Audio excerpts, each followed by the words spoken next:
여러분, 하나님의 말씀의 권세가 어디까지라고 믿고 있습니까?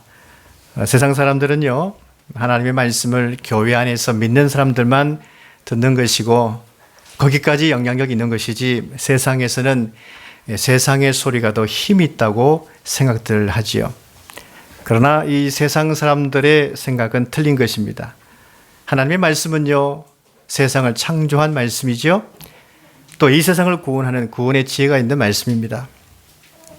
세상은 풀의 꽃과 같이 시들고 마는 것입니다. 그러나 하나님의 말씀은 세세토록 영원히 있는 말씀인 것입니다.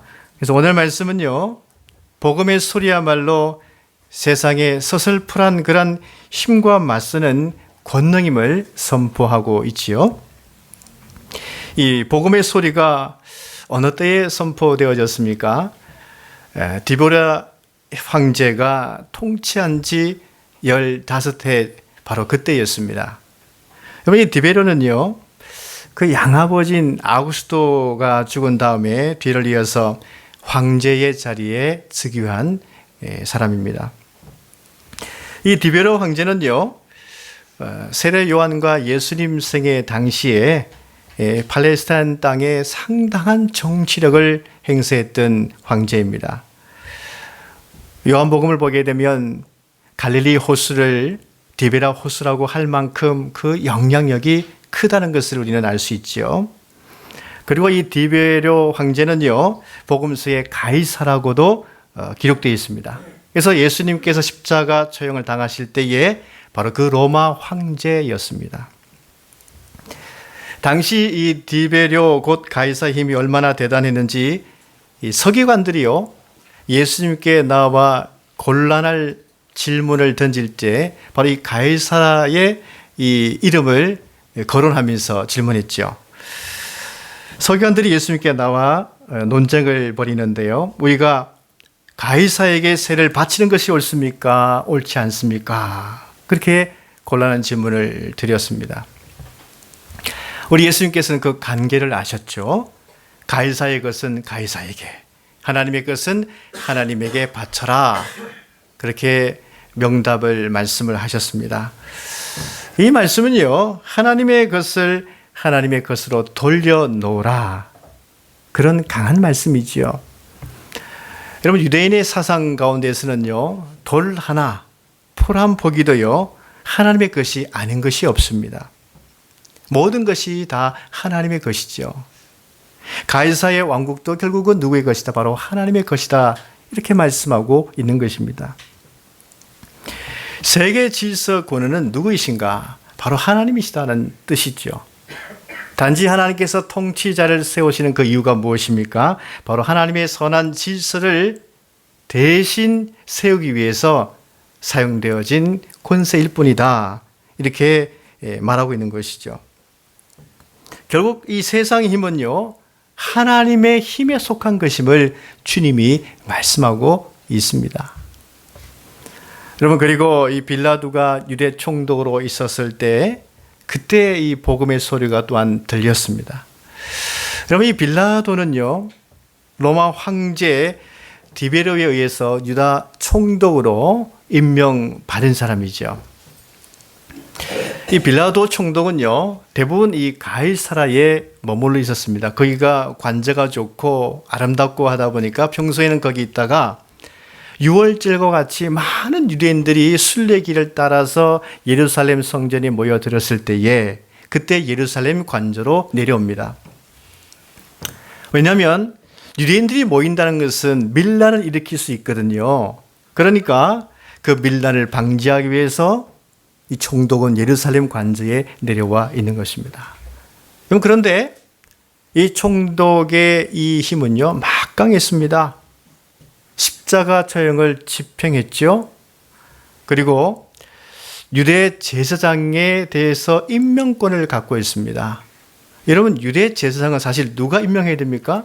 하나님께서 임명해야 됩니다. 그런데 이 로마 총독이 임명했어요. 그리고 이 성전의 세를 통제하는 권한도 갖고 있었습니다. 당시에는 유다 사람들이요, 성전에 세금을 내게 돼 있었어요. 그런데 그 모든 세에 대해서 이 총독이 통제하는 거예요. 심지어 유다의 최고 의결 기구인 산헤드린 공회의원에서 결의를 했을지라도 이 총독은요, 그 결의를 바꿀 만큼의 막강한 힘을 갖고 있었어요.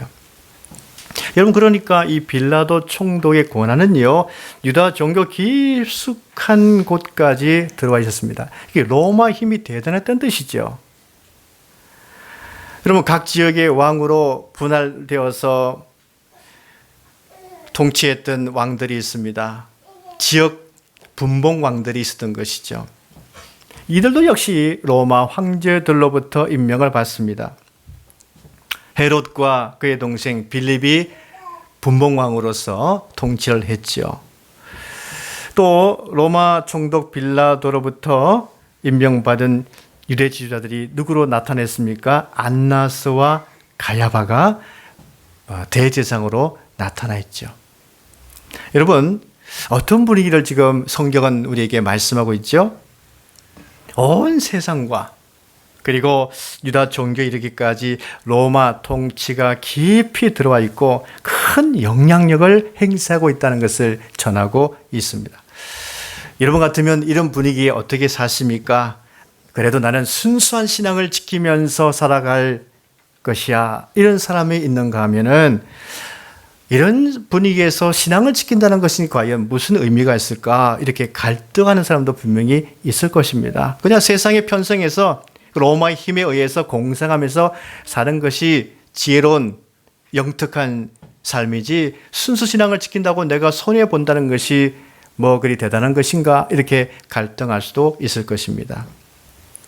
하지만 이러한 세상의 힘과 대등하게 맞서는 소리가 들린 것이죠. 그게 무엇입니까? 바로 하나님의 말씀이 들렸다는 것입니다. 2절 말씀 보십시오. 안나스와 가야바가 대제사장으로 있을 때에 하나님의 말씀이 빈들에서 사가랴의 아들 요한에게 임한지라 말씀되어 있습니다.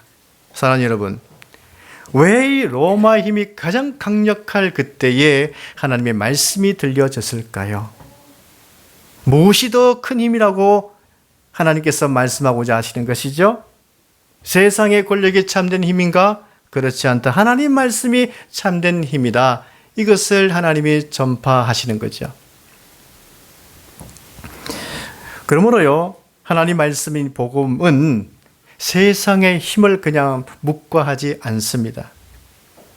즉 세상의 힘을 그냥 피하지 않습니다. 여러분, 신앙의 힘은요, 세상의 권력이 있다고 해서 거기에 피하여 도망가는 인생이 아닙니다. 여러분, 다윗의 신앙을 잘 아시죠? 다윗은 말이죠, 그 골리앗을 만군의 여호와의 힘으로 그를 무너뜨렸습니다. 세상의 힘이 크다고 해서 피하여 숨고 도망가는 것이 신앙의 사람들이 아니라 도리어 말씀으로, 여호와의 힘으로 맞서는 사람들이 바로 신앙임을 성경은 전하고 있는 것이죠. 하나님의 말씀은요, 이 세상의 힘을 두려워하지 않습니다. 그리고 하나님의 말씀은 세상의 힘과 결탁해서 나의 편으로 이용하려고 하지도 않습니다. 대신에 세상의 힘과 맞서기 때문에요, 그래서 하나님의 말씀이 선포되는 곳곳마다 세상의 힘과 긴장 관계가 일어날 수밖에 없습니다. 그럼 복음이 선포되는 곳마다 세상 사람들이 좋아할까요? 그렇지 않습니다. 맞서려고 할 것입니다. 왜 세상의 힘과 복음이 긴장 관계가 되겠습니까? 세상의 힘은요, 사람을 묶어 두려고 합니다. 억압하고 포로 삼고 노예 삼는 것이 세상의 힘이죠. 그래서 세상에 빠지도록 만듭니다. 돈에 빠지도록 만들죠. 향락에 빠지도록 만듭니다. 사람에 빠지도록 만듭니다. 권력에 빠지도록 만듭니다. 명예에 빠지도록 만들죠. 세상 것에 빠지면 수렁에 빠지는 것입니다. 하지만 하나님의 말씀, 이 복음은요, 멸망케 하는 세상으로 빠짐게 하는 것으로부터 건져내는 것이 바로 하나님의 말씀인 거예요.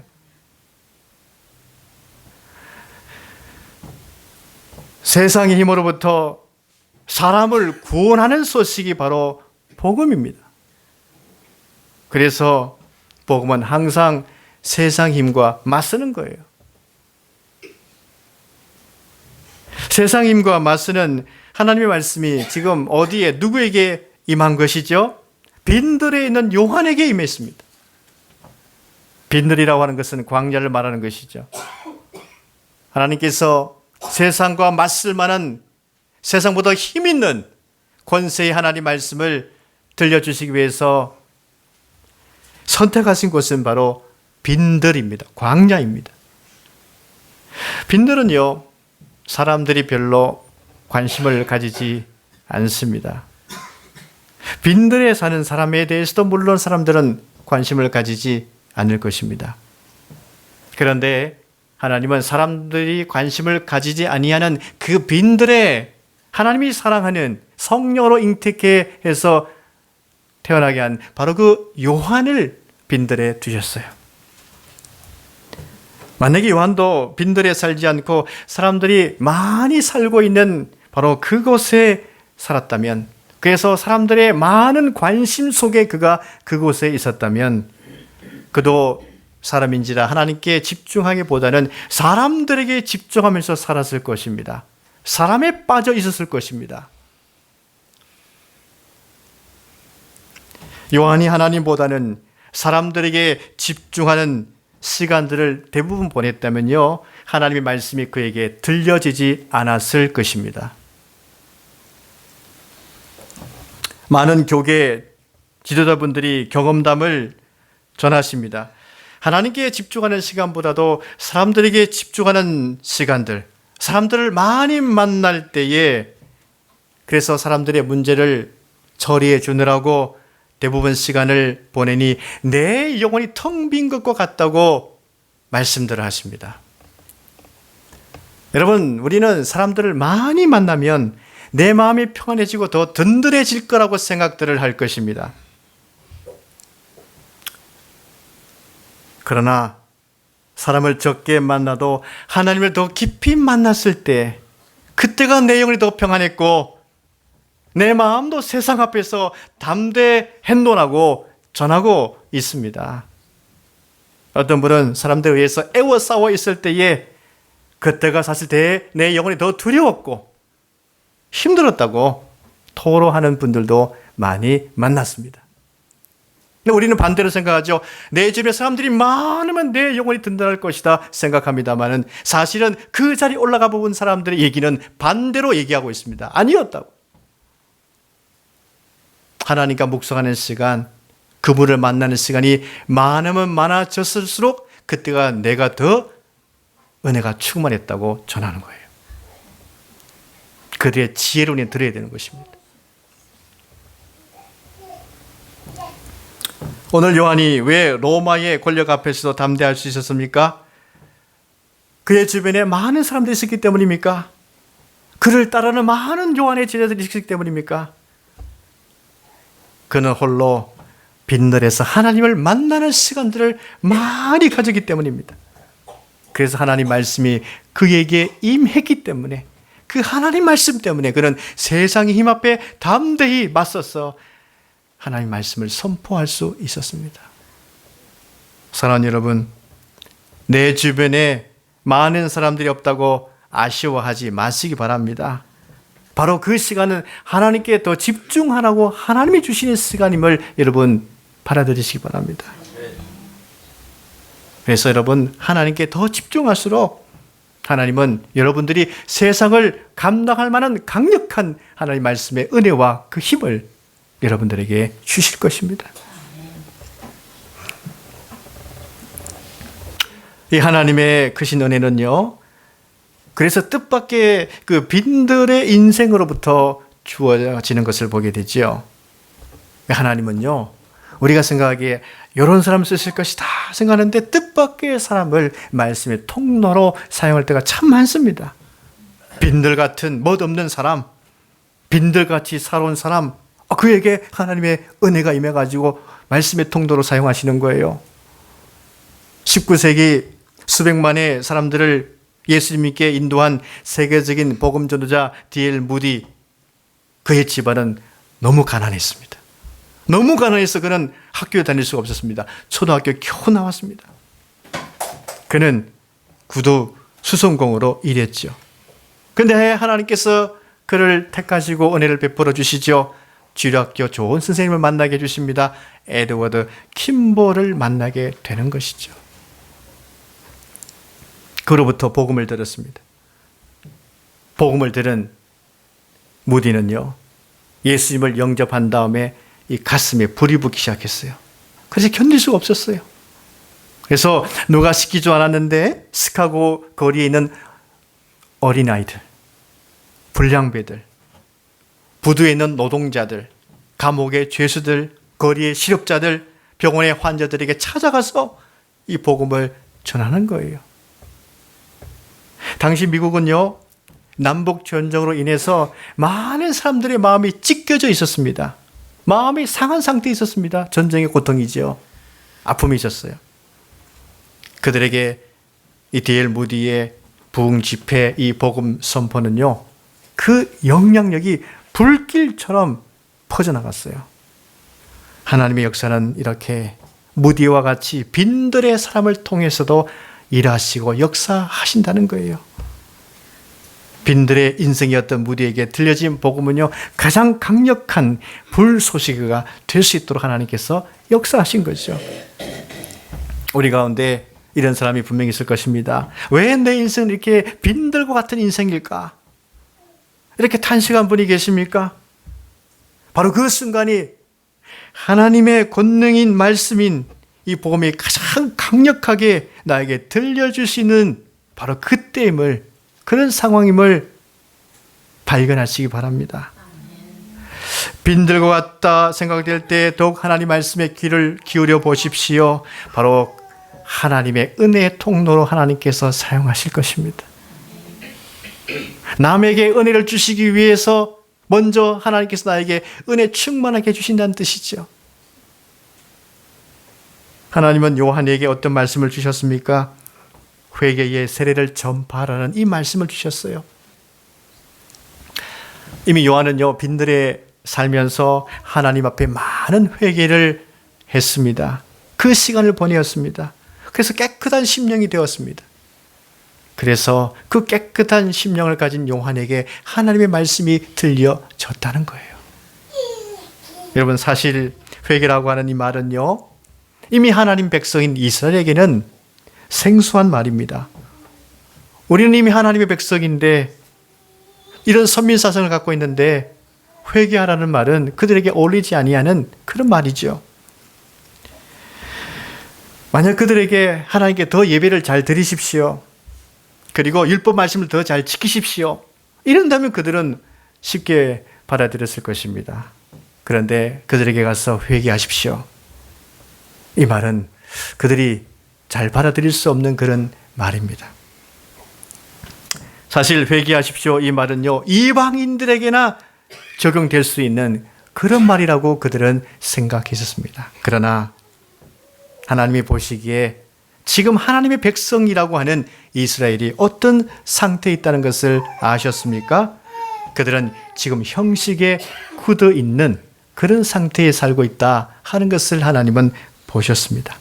하나님의 백성이지만 그들이 선민사성에 빠져 있었지만, 그러나 그들의 마음은 굳어져 있었고 돌 같은 딱딱한 마음이 되어 있었다고 하나님이 보셨던 것입니다. 그래서 딱딱한 굳어있는 마음 때문에 경건의 능력이 전혀 없었다는 것입니다. 그래서 하나님은 다시 그 딱딱한 마음을 부드럽게 기경해야 된다고 회개의 말씀을 들려주시는 겁니다. 신앙을 다시 회복해야만 했었습니다. 그런 차원에서 하나님은 요한에게 말씀을 전파하신 것이죠. 신앙인들이 가장 조심해야 하는 것은 무엇입니까? 바로 굳어지는 마음이죠. 돌 같은 심령, 은혜를 느끼지 못하는 딱딱함, 굉장히 조심해야 됩니다. 그래서 마음문을 여시고 하나님 말씀 받으십시오, 이런 말씀들을 꼭 하시지 않습니까? 마음이 굳어져 있으면 좋은 말씀도 들려지지 아니하는 거예요. 그런데 요한은 지금 무엇을 회개하라고 전하고 있는 것이죠? 하나님 앞에 딱딱해진 마음을 회개하라고 하는 것입니다. 굳어진 마음은 죄된 마음이기 때문이지요. 여러분, 유대의 사람들만큼 매일 아침 저녁으로 하나님께 예배드린 사람이 있습니까? 그들은 예수님께서 십자가 죽으시고 부활하시 이후 전까지 계속 그들은요, 아침 저녁으로 짐승을 잡아서 번제를 하나님께 예배드린 사람들입니다. 그리고 회당에 가서 말씀을 듣고 가르침을 받고 또 말씀을 연구하면서 살았던 사람들입니다. 그런데 왜 그들은 굳은 마음이 되었을까요? 매일 아침 저녁 예배드리고 매일 말씀을 듣고 함에도 불구하고 왜 돌 같은 마음이었을까요? 그들은 예배의식에 참여하고 율법의 가르침을 받았지만 하나님께 관심을 두지 않았습니다. 딴 마음을 품고 있었던 거예요. 하나님의 뜻을 쫓기보다는 세상적인 관심에 더 가득 차 있었기 때문입니다. 여러분, 딴 마음을 품는 순간 마음은 굳어지고 돌 같은 마음이 됩니다. 아무리 예배를 잘 드리는 이 현장에 와 있다 하더라도 내 마음이 세상적인 것에 관심을 가지고 딴 마음을 품게 되면 그의 마음은 굳어지게 됩니다. 돌 같은 마음이 되고 마는 것입니다. 에스겔 36장 말씀 보면 하나님께서 이스라엘 백성들에게 육신에서 굳은 마음을 제거하고 부드러운 마음을 줄 것이라 이런 말씀을 하셨어요. 하나님은 이스라엘 백성들의 마음 상태를 말씀하실 때 굳은 마음이 되었다 말씀하셨습니다. 여러분, 무엇이 그 이스라엘 백성들로 하여금 딱딱한 돌과 같은 굳은 마음 되게 했을까요? 하나님보다는 우상을 더 경배 대상으로 삼았기 때문입니다. 그래서 에스겔서 말씀 보면 우상의 더러움으로 굳은 마음이 되었다. 하나님께서 그렇게 진단하시죠. 하나님 외에 세상의 유형적인 물건을 내 삶에 대해 의지의 대상으로 삼았기 때문입니다. 하나님께서 그들에게 말씀하시죠. 너희가 우상들을 섬긴 그 모든 더러움을 깨끗하게 씻어주시겠다. 그래서 내가 새 영을 너희 마음속에 주시겠다. 그래서 너희 마음을 부드럽게 해주시겠다. 하나님이 그 말씀까지 하셨습니다. 그러므로 하나님을 나의 은총과 은혜와 지혜와 능력의 복음의 근원으로 삼지 않고 다른 것을 복의 대상으로 삼게 되면 그와 같이 돌 같은 마음이 될 수 있으니 하나님을 복의 근원으로 다시 삼으라. 그 말씀을 하시고 우상을 섬기면 마음이 굳어진다고 하나님은 재차 말씀을 하십니다. 보이는 세상 따라가게 되면요, 우리 마음이 더러워지고 오염되기 때문에 굳어지게 될 수밖에 없습니다. 여러분, 몸에 장기 하나가 굳어지게 되면요, 어떻게 됩니까? 몸 전체가 탈이 나죠? 장기 하나가 굳어지는 그런 병들도 있지 않습니까? 그럼 몸 전체가 탈이 납니다. 그럼 마음이 굳어지게 되면 어떻게 될까요? 몸과 마음은요, 같이 있는 것입니다. 한 손에 따라서 몸과 마음이 같이 있는 것이죠. 접견 지형에 있는 것이죠. 그러니까 몸이 굳어져도 전체 문제될 뿐만 아니라 마음이 굳어져도 몸이 굳어지게 되는 것입니다. 서로 영향을 주는 밀접한 관계이기 때문이죠. 그래서 마음이 굳어지게 되면 전체 관계에 문제가 생깁니다. 전체 관계에. 그래서 하나님께서는요, 이스라엘 백성들을 긍휼히 여기사 그들의 마음부터 풀어져서 모든 관계가 회복되도록 하기 위해서 하나님께서 이 성령을 그들에게 주셔서 부드러운 마음 되게 하시고자 하시는 거예요. 먼저 자신들의 마음을 다시 돌이키게 하나님은 하시죠. 그런 다음에 몸과 마음이 부드러워졌을 때 다시 하나님과 관계가 회복되고 점차적으로 옆에 있는 사람과의 관계에서도 회복되도록 하시는 것입니다. 내 안에 깨달음이 오게 되면 하나님과의 관계, 서로와의 관계가 회복되기 때문인 것이죠. 마음이 부드러워져야 하나님의 율례인 하나님의 사랑과 이웃 사랑을 할 수 있기 때문에 하나님은 부드러운 마음을 주시고자 성령을 주신다고 말씀하고 있는 겁니다. 여러분, 이 에스겔 시대에 이스라엘 백성들에게 다시 부드러운 마음을 주셨죠. 그러나 400년 이후가 되어졌습니다. 다시 백성들은요, 굳은 마음, 딱딱한 돌 같은 마음이 되어졌습니다. 그래서 하나님께서는 400년 동안 침묵하시다가 다시 그 말씀을 들려주시는 거예요. 회개의 세례의 말씀을 들려주시는 거예요. 어떤 분은 회개를 부담스러워할 것입니다. 왜냐하면 자신의 내면 깊이 파고 들어가야 되기 때문이죠. 마음이 아파오죠. 회개한다는 것은 아픈 것입니다.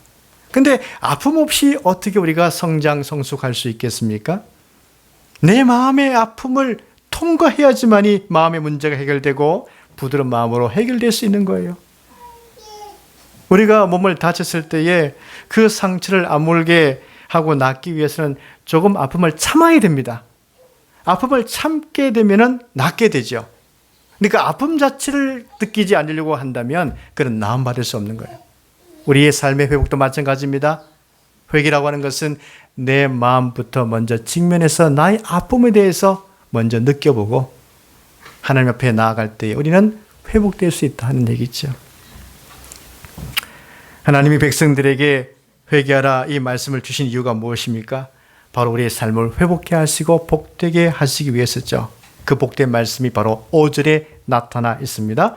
모든 골짜기가 메워지고 모든 산과 작은 산이 낮아지고 굽은 것이 곧아지고 험한 길이 평탄해질 것이요. 이 말씀 주십니다. 여러분, 우리가요, 굳은 마음 그대로 그냥 방치해 두잖아요. 그러면 인생의 골짜기는 더 깊어지는 것입니다. 우리가 인생길을 산으로 비유하는데 산이 더 높아지는 거예요. 그리고 인생의 길이 더 굽어지는 것입니다. 험하여질 수밖에 없다고 말씀하고 있죠. 그래서 마음이 굳은 채로 있으면 안 되는 것입니다. 우리를 사랑하신 하나님께서는요, 우리의 인생길을 곧게 하며 평탄하게 해주시기를 원하십니다. 골짜기를 메워주시고 산을 낮춰주기를 원하십니다. 그래서 하나님께서는 부드러운 마음을 주시고자 하는 거예요. 부드러운 마음이 될 때 골짜기에 메워지고 산이 낮아지고 굽어진 길이 곧게 되고 험한 길이 평탄하게 되는 것입니다. 대림절 기간을 보낸 사람 여러분, 우리는 지금 무엇을 해야 될까요? 회개의 시간을 가져야 됩니다. 나의 굳은 마음을 부드럽게 해달라고 하나님 앞에 회개해야 하는 것입니다. 이미 하나님께서는 우리에게 성령을 보내주셨죠? 일하고 계십니다. 부드럽게 하시고자 일하고 계십니다. 다만 우리가 이 사실을 받아들이고 회개하기만 하면 되는 것입니다. 그러면 반드시 골짜기가 메워지고 산이 낮아지고 험한 길이 평탄하게 될 줄로 믿습니다. 기도하겠습니다.